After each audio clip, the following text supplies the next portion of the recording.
प्रभु यीशु मसीह के नाम में आप सभी को नमस्कार और आशा भरी नारी के एक और भाग में आप सभी का स्वागत है। आपके साथ इस नए वर्ष में कदम रखना हमारे लिए बहुत आनंद की बात है। मैं हूँ आपकी होस्ट नतान्या और मेरे साथ मेरी प्यारी दोस्त और को-होस्ट है रंजना। आप सभी को एक बार फिर से नमस्ते। सुनने के लिए धन्यवाद। अगर आप घर के काम करते हुए, कपड़े तह करते हुए या कॉफी पीते हुए या बच्चों के जागने से पहले एक शांत पल निकाल कर देख रही हैं, तो ये संदेश आपके लिए है। जी हाँ, आज हम कुछ ऐसी बात कर रहे हैं जिसकी हम सबको जरूरत है, एक नई शुरुआत का तोहफा। हमारे भाग का नाम है रुको, प्रार्थना करो और नए सिरे से शुरुआत करो। क्या ये ताजी हवा के हल्के झोंके जैसा नहीं लगता है? ओ हाँ नतान्या, खासकर छुट्टियों की व्यस्तता के बाद। आप जानते हैं, कभी कभी हम नए साल में पहले से ही थके हुए होते हैं। हमारे पास लक्ष्य, रेजोल्यूशंस, कार्य सूची होती है, लेकिन हमारी आत्मा थकी हुई होती है। बिल्कुल ठीक कहा आपने रंजना, और यही इस विषय का मूल है। परमेश्वर हमें नए साल में जल्दी जल्दी भागने के लिए नहीं बुलाते हैं, बल्कि ठहरने, प्रार्थना करने और फिर नया आरंभ करने के लिए बुलाते हैं। हमारी सामर्थ से नहीं दर्शकों, बल्कि परमेश्वर की सामर्थ से। मुझे ये बात बहुत पसंद है नतान्या, जैसे आपने बिल्कुल ठीक कहा। और शुरू में ही आइए हम अपने दिलों को इस प्रतिज्ञा से जोड़ लें, जहाँ यशायाह भविष्यवक्ता कहते हैं, अध्याय 43 और पद 18 और 19 में, अब बीती हुई घटनाओं का स्मरण मत करो, ना प्राचीन काल की बातों पर मन लगाओ। देखो मैं एक नई बात करता हूँ, वो अभी प्रकट होगी, क्या तुम उससे अनजान रहोगे? बहुत ही सुंदर बात है ये। परमेश्वर सच में एक नई बात कर रहे हैं और कई बार उसे पहचानने का सबसे अच्छा तरीका है धीमे धीमे चलना। तो आइए बहनों, हम इन 3 कोमल शब्दों की यात्रा साथ साथ करें। ठहरो, प्रार्थना करो और नया आरंभ करो। पता है रंजना, मुझे ऐसा लगता है कि हम में से कई लोग पिछले साल की थकान लेकर नए साल में कदम रखते हैं। अधूरे प्लान, पूरे ना होने वाली उम्मीदें और लगातार ये एहसास कि हम और बेहतर कर सकते थे। बिल्कुल नतान्या, ऐसा लगता है जैसे हमने दिसंबर को अधूरा ही समाप्त किया। लेकिन यही तो खूबसूरती है कि परमेश्वर के साथ हम खालीपन से नहीं, अनुग्रह से शुरुआत करते हैं। ओह, ये बहुत ही अच्छी बात है। अनुग्रह परमेश्वर का रीसेट बटन है। चाहे हम कितनी भी बार गिने, उनकी दया कहती है चलो फिर से शुरू करते हैं। और शायद यही कारण है कि ठहरें, प्रार्थना करें और नए सिरे से शुरू करें, ये विषय इतना उपयुक्त लगता है। ये नए साल में जल्दी जल्दी घुसने के बारे में नहीं है, ये परमेश्वर की सामर्थ और शक्ति में कदम बढ़ाने के बारे में है। तो चलिए पहले शब्द से शुरू करते हैं, ठहरे। जानते हैं, हम एक ऐसे दौर में जी रहे हैं जहां सब कुछ बस भाग दौड़ का है। हर कोई काम करने, पोस्ट करने, योजनाएं बनाने और दौड़ते रहने में व्यस्त है। कभी कभी मुझे लगता है कि हम ठहरना ही भूल गए हैं। बिल्कुल नतान्या, मैंने कहीं पढ़ा था कि हम एक दिन में अपने फोन को 2000 से भी ज्यादा बार छूते हैं।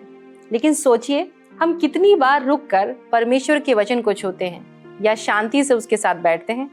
ये मन को झकझोर देने वाला है और ये मुझे उस पल की याद दिलाता है, जैसा कि लूका उसका 10वां अध्याय उसके 38 से 45 में लिखा है, जब यीशु मार्था और मरियम के घर जाते हैं। मार्था व्यस्त है, तैयारी कर रही है, खाना बना रही है, परोस रही है, जबकि मरियम बस यीशु के पैरों के पास बैठी है। हाँ, और मार्था बहुत परेशान होकर शिकायत करती है, हे प्रभु, क्या तुझे कुछ भी सोच नहीं कि मेरी बहन ने मुझे सेवा करने के लिए अकेली ही छोड़ दिया है? और यीशु प्यार से कहते हैं, मार्था, हे मार्था, तो बहुत बातों के लिए चिंता करती है और घबराती है, परंतु एक बात अवश्य है, वो है सिर्फ एक रुकना सीखना, यीशु के साथ शांत और स्थिर रहना। मरियम रुकी, मार्था ने धक्का दिया और यीशु ने कहा कि मरियम ने जो बेहतर था उसे चुन लिया है। ऐसा नहीं है कि मार्था ने जो किया वो गलत था। समस्या ये थी कि उसका मन अशांत था। वो वही काम कर रही थी पर सुन नहीं रही थी। कभी कभी हम भी ऐसा ही करते हैं दर्शकों, कि हम चलते तो रहते हैं पर सच में परमेश्वर के साथ नहीं चलते। मैंने एक बार एक सुंदर उदाहरण सुना था। जीवन एक संगीत के टुकड़े की तरह है। ठहराव, विराम, यही धुन को सुंदर बनाते हैं। बिना ठहराव के सब सिर्फ शोर बन जाता है। बिल्कुल नतान्या, ये बहुत अच्छा है। और भजन 46 पद 10 कहता है, चुप हो जाओ और जान लो कि मैं ही परमेश्वर हूँ। बाइबल ये नहीं कहती है कि व्यस्त रहो, साबित करो कि तुम योग्य हो। वो कहती है शांत रहो, स्थिर रहो। हाँ, क्योंकि शांति कमजोरी नहीं है, आराधना है। तो हम वास्तविक जीवन में कैसे ठहर सकते हैं? ये बहुत ही अच्छा सवाल है रंजना। मेरे लिए ये छोटी छोटी चीजों से शुरू होता है, जैसे रविवार को कुछ घंटों के लिए अपना फोन दूर रखना, बिना ईयरबड के धीरे धीरे टहलना, या हर दिन चुपचाप एक भजन पढ़ना। मुझे ये बहुत पसंद है नतान्या। मेरे लिए ये जर्नलिंग है। जब मैं अपने विचारों और प्रार्थनाओं को लिखती हूँ तो ये मेरे दौड़ते हुए मन को धीमा करने में मदद करता है। आप जानते हैं रंजना, ठहरना विश्वास का एक कार्य है। जब हम रुकते हैं तो हम ये कहते हैं कि परमेश्वर आप नियंत्रण में हैं, तब भी जब मैं नहीं हूँ। बिल्कुल। दुनिया कहती है और मेहनत करो, लेकिन परमेश्वर कहते हैं गहराई से विश्राम करो। इससे मुझे एक पुरानी कहानी याद आ गई है, जिसमें एक लकड़हारा प्रतियोगिता था, जो लकड़ी काटने का प्रतियोगिता था। 2 आदमी पूरे दिन लकड़ी काटते थे। एक बिना रुके काटता था, दूसरा हर घंटे 10 मिनट के लिए रुकता था। अंत में जिसने बीच बीच में ठहर कर काम किया, उसी ने ज्यादा लकड़ी काटी। क्यों? क्योंकि वो अपने विश्राम के समय में अपनी कुल्हाड़ी तेज करता था। बहुत अच्छा नतान्या। बहनों, कभी कभी रुकना समय बर्बाद करना नहीं होता, ये अपनी आत्मा को तेज करना होता है। तो आइए देखें हम महिलाओं के लिए इसका क्या मतलब है। हाँ, क्योंकि रुकना हम में से कई लोगों के लिए स्वाभाविक नहीं है।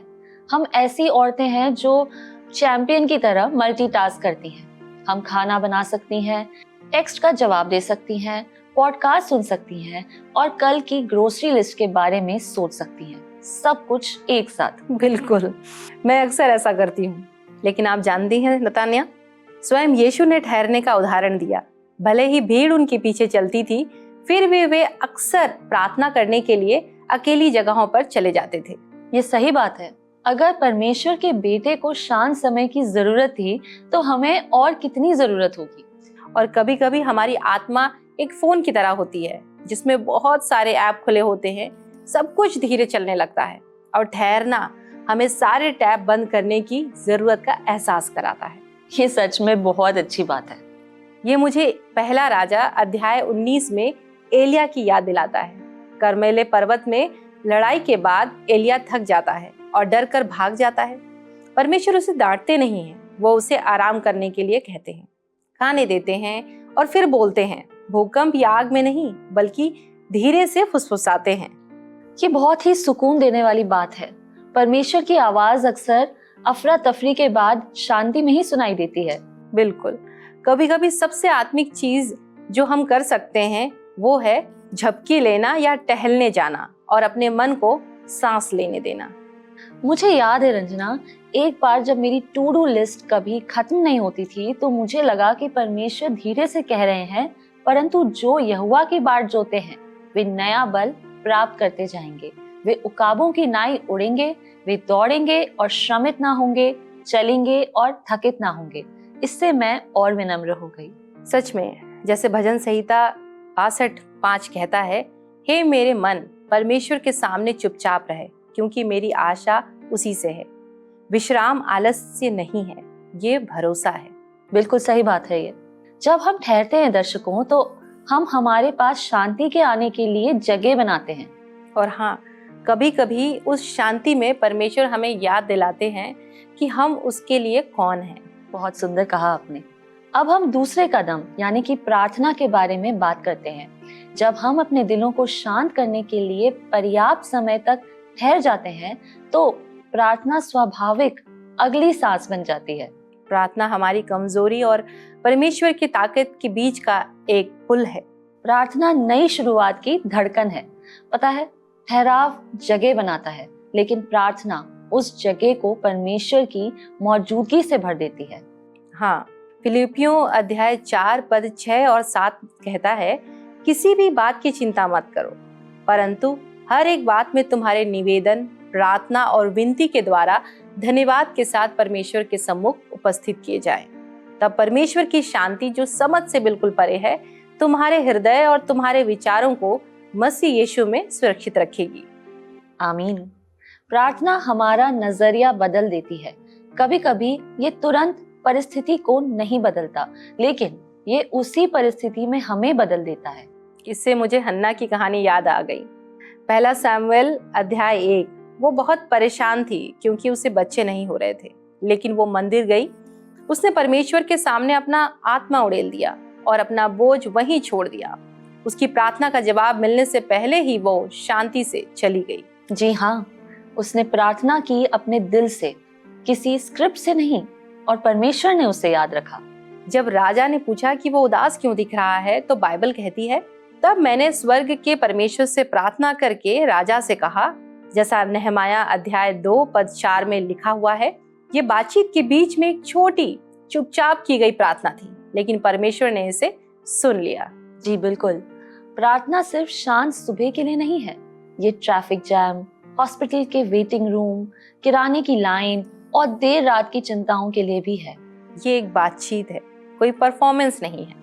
कभी कभी हमें लगता है कि हमें सही शब्दों की जरूरत है, लेकिन परमेश्वर बस हमारा असली दिल चाहते हैं। जी हाँ, यहाँ तक कि आहें भी मायने रखती हैं। रोमियो 8:26 कहता है कि आत्मा आप ही ऐसी आहें भर भर कर जो बयान से बाहर है हमारे लिए विनती करता है। नतान्या, मैं एक कहानी शेयर करना चाहती हूँ।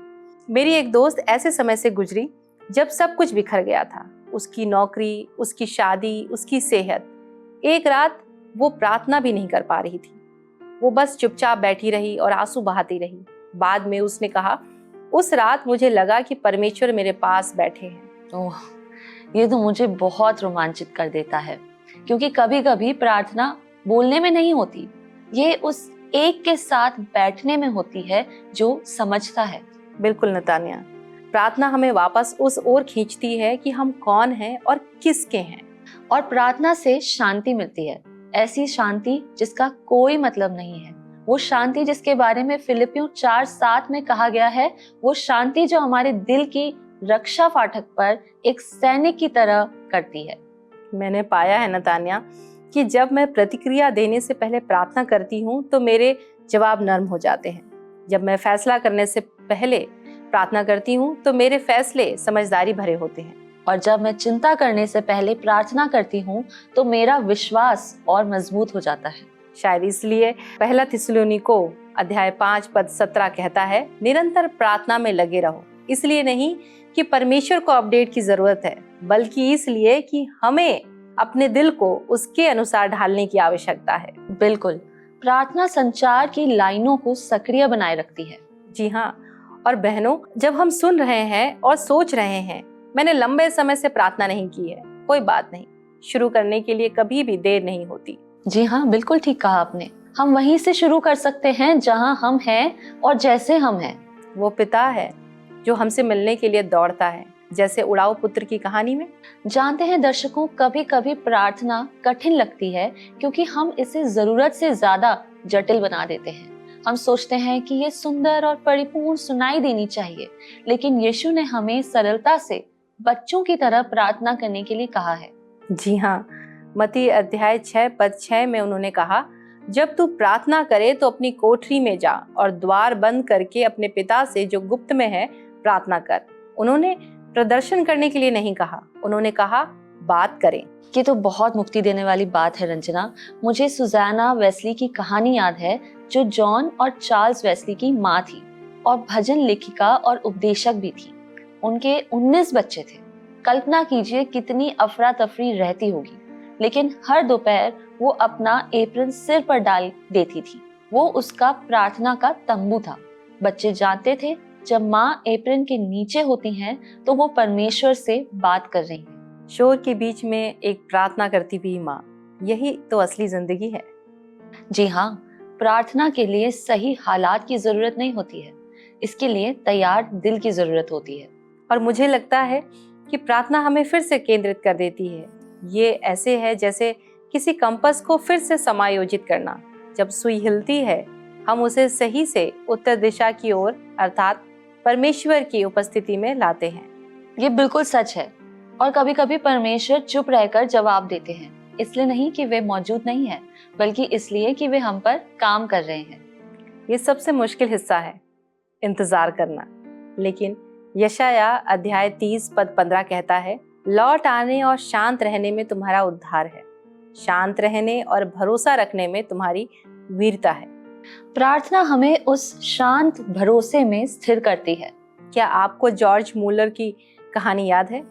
वो आदमी जिसने इंग्लैंड में हजारों अनाथ बच्चों की देखभाल की थी। उसने कभी लोगों से पैसे नहीं मांगे, वो प्रार्थना करता था। एक बार जब नाश्ते के लिए बच्चे बैठे हुए थे और खाना नहीं था, तो परमेश्वर ने जो कुछ प्रदान किया उसके लिए परमेश्वर का धन्यवाद करते हुए उसने प्रार्थना की। कुछ ही देर बाद एक बेकर ने दरवाजा खटखटाया और कहा उसे उस सुबह जल्दी रोटी बेक करने की प्रेरणा मिली थी। और ठीक उसी समय एक दूध की गाड़ी अनाथालय के बाहर खराब हो गई, इसलिए उनके पास दूध भी आ गया। ये सुनकर तो रोंगटे खड़े हो गए हैं। प्रार्थना साधारण जीवन में अद्भुत कार्यों को आमंत्रित करती है। बिल्कुल नतानिया, जब हम ठहरते हैं और प्रार्थना करते हैं तो हम स्वर्ग को अपने दैनिक जीवन में प्रवेश करने के लिए द्वार खोल देते हैं। और इसी के साथ हम अपने तीसरे शब्द पर आते हैं दर्शकों, जो कि है नए सिरे से शुरुआत करना। ओह, ये मुझे बहुत पसंद है, क्योंकि किसी नई शुरुआत की जरूरत नहीं होती। जी हाँ, और सबसे अच्छी बात यह है कि परमेश्वर नई शुरुआत करने में विशेषज्ञ हैं। विलाप गीत अध्याय 3 उसका 22 से लेकर 23 पद कहता है, हम मिट नहीं गए, ये यहोवा की वहां करुणा का फल है, क्योंकि उसकी दया अमर है, प्रति भोर वो नई होती रहती है, तेरी सच्चाई महान है। हर सुबह हमें दया की एक नई आपूर्ति मिलती है। हर सूर्योदय पर परमेश्वर हमारे कानों में फुसफुसाते हैं, कहते हैं चलो नई शुरुआत करते हैं, मैं अभी भी यही हूँ। ये बहुत प्रभावशाली है। और जानते हैं किसे नई शुरुआत की जरूरत थी? पतरस को। यीशु का 3 बार इनकार करने के बाद वो टूट गया था। उसे जरूर लगा होगा कि वो पूरी तरह असफल हो गया है।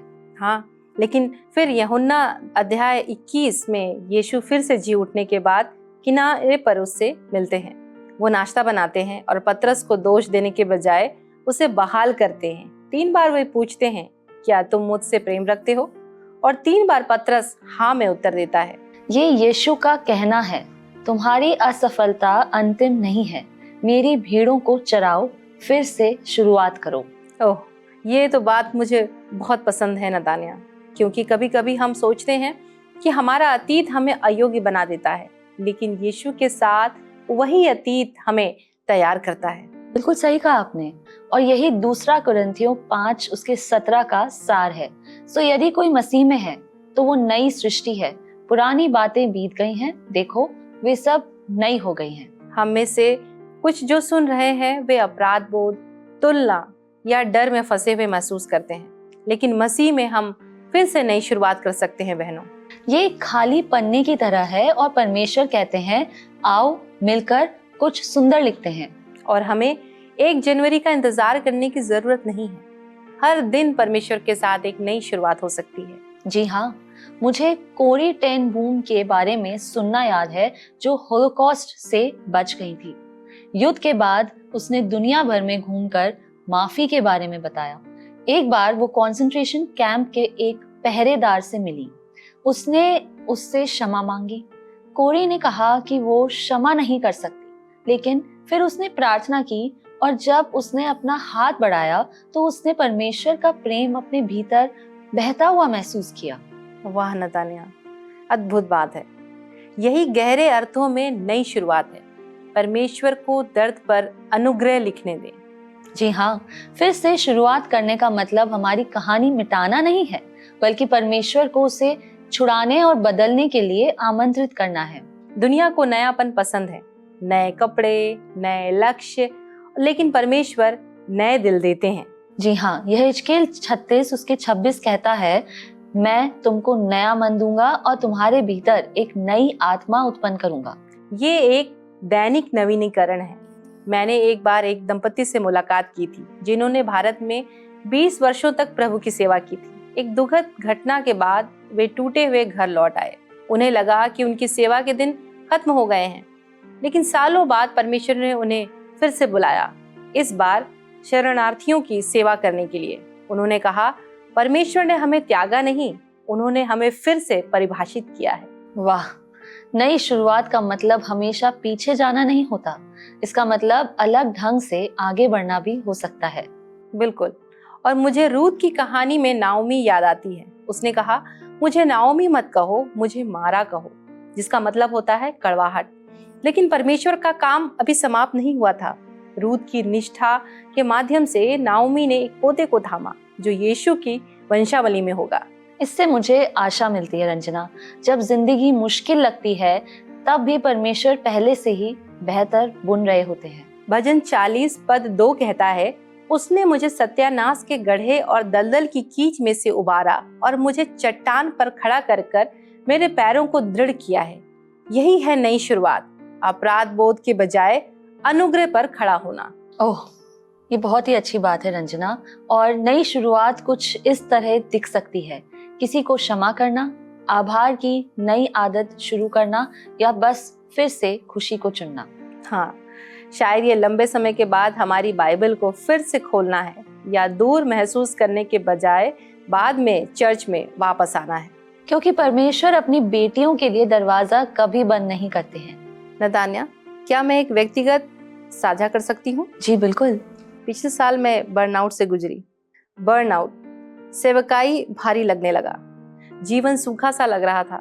मैं प्रार्थना करती लेकिन कुछ महसूस नहीं होता था। फिर एक दिन मैंने प्रभु को ये कहते हुए महसूस किया, फल पैदा करने की कोशिश करना बंद करो, बस मुझसे जुड़े रहो। जैसा यूहन्ना 15:5 की वो लाइनें बिल्कुल मुझे ऐसा लगी कि वो सच हो गई, क्योंकि मुझसे अलग होकर तुम कुछ भी नहीं कर सकते। ये बहुत ही प्रभावशाली है रंजना, और मुझे ऐसा लगता है कि जुड़े रहना ही रहस्य है। हाँ, तो मैं रुकी और प्रार्थना की और फिर से शुरू की, लेकिन इस बार कोशिश करने के बजाय डटे रहने की जगह से। बहुत ही खूब। मुझे लगता है कि कई महिलाएं इससे सहमत हो सकती हैं। हम कई भूमिकाएं निभाती हैं कि हमारी आत्मा सांस लेना ही भूल जाती है। बिल्कुल नतान्या, लेकिन जब हम धीमे होते हैं और खुद को सही रास्ते पर लाते हैं तो हम यशाया 58 पद 11 की प्रतिज्ञा को अनुभव करते हैं, जहाँ ऐसा लिखा है, और यहोवा तुझे लगातार लिए चलेगा और काल के समय तुझे तृप्त और तेरी हड्डियों को हरी भरी करेगा, और तू सींची हुई बारी और ऐसे सोते के समान होगा जिसका जल कभी नहीं सूखता। आमीन। और ये सच भी है।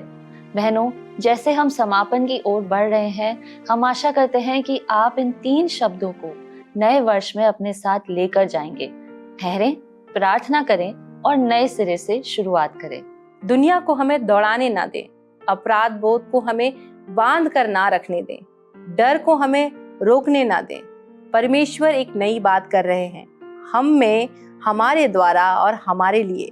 जी हाँ, आइए हम नीति वचन 3 उसका 5 से 6 आयत की इस पंक्ति के साथ अपनी बात खत्म करते हैं। तू अपनी समझ का सहारा न लेना, वरन संपूर्ण मन से यहोवा पर भरोसा रखना, उसी को स्मरण करके सब काम करना, तब वो तेरे लिए सीधा मार्ग निकालेगा।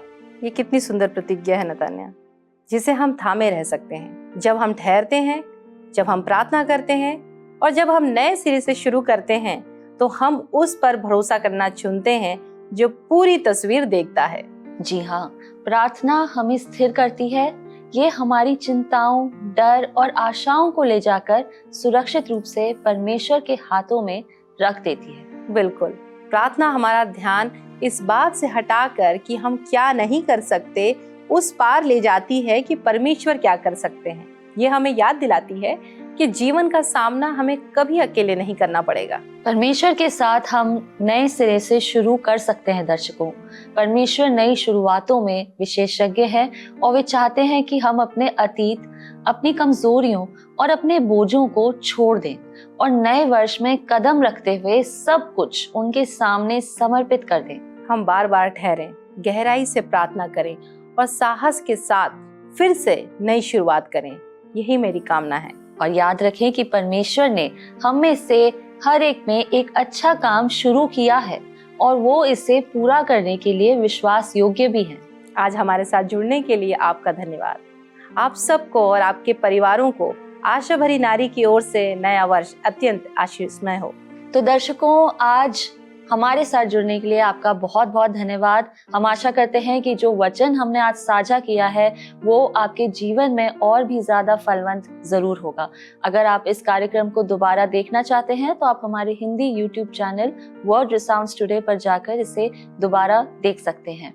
यदि आपके पास कोई प्रार्थना का परामर्श है तो आप स्क्रीन पर आ रहे नंबर पर कॉल जरूर कीजिए। हमारे प्रार्थना प्रतिनिधि आपके लिए प्रार्थना करने के लिए इंतजार कर रहे हैं। हम अगले सप्ताह आपसे फिर मिलेंगे।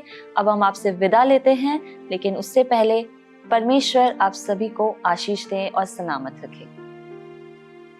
आइए हम प्रार्थना करें। धन्यवाद धन्यवाद हमारे जीवित उद्धारकर्ता महान पिता परमेश्वर, हम धन्यवाद करते हैं आज एक बार फिर प्रभु हम सब बहनों से प्रभु जी आपने हमारे हृदय में बात की है। प्रभु जी आपने एक बार फिर से हमें स्मरण दिलाया है प्रभु कि हम टूटे हुए लोग हैं, पर हमारे पास एक आशा है और हमारी आशा प्रभु यीशु मसीह में है। आज जो बहनों ने हमारे इस एपिसोड को देखा है प्रभु जी, जिनसे आपने उनके हृदय में बातचीत की है, जिन्हें आप नई शुरुआत देना चाहते हैं, होने दे प्रभु जी कि उन्होंने इस वचन को जो सुना है प्रभु कि आप बीती हुई घटनाओं का स्मरण मत करो, देखो मैं एक नए कार्य को करता हूँ, मैं जंगल में मार्ग और निर्जल देश में नदियों को बहाऊंगा। प्रभु आपके इस वचन पर वो विश्वास कर सके प्रभु जी, उनकी दशा कैसी भी क्यों ना हो, पर आपने उन्हें प्रभु जी आज़ादी भरा जीवन जीने के लिए बुलाया है, एक जयवंत जीवन जीने के लिए बुलाया है। प्रभु आप सुनने वाली बहनों पर प्रभु जी अपनी आशीष बना के रखें प्रभु जी, उन्हें हियाव दें कि वो विश्वास का एक नया कदम अपने जीवन में बढ़ा सकें प्रभु, एक नई शुरुआत के लिए प्रभु जी उन्हें हिम्मत दें प्रभु, चाहे वो अपने परिवार में हो, चाहे वो अपने बच्चों की देखभाल करती हों, चाहे वो अपने कार्य क्षेत्र में हो प्रभु जी, हर एक जगह प्रभु जी आपने उनकी नियुक्ति की है ताकि प्रभु जी वो आप में पाई जाएं और आप में बनी रहें प्रभु जी, आप में वो डटे रहें प्रभु। प्रभु आपने उन्हें फल लाने के लिए कहा है और इससे पहले कि वो फल लाएं वो आप में पाई जाएं प्रभु जी। प्रभु आप सुनने वाली हर एक बहन को प्रभु आप आशीषित करें, उनके परिवारों पर आपकी आशीष बनी रहे, उनकी सहायता करें प्रभु जी कि एक नई शुरुआत, एक नई आदत, एक नई पहल जिसके लिए आप उन्हें बुला रहे हैं उसे करने के लिए आप उनके हृदय में अपनी सामर्थ्य को दें प्रभु जी। सुनने वाली सारी बहनों पर आपकी आशीष हो। यीशु के नाम से प्रार्थना को मांग लेते हैं, सुनकर दया से ग्रहण करें। आमीन। आमीन।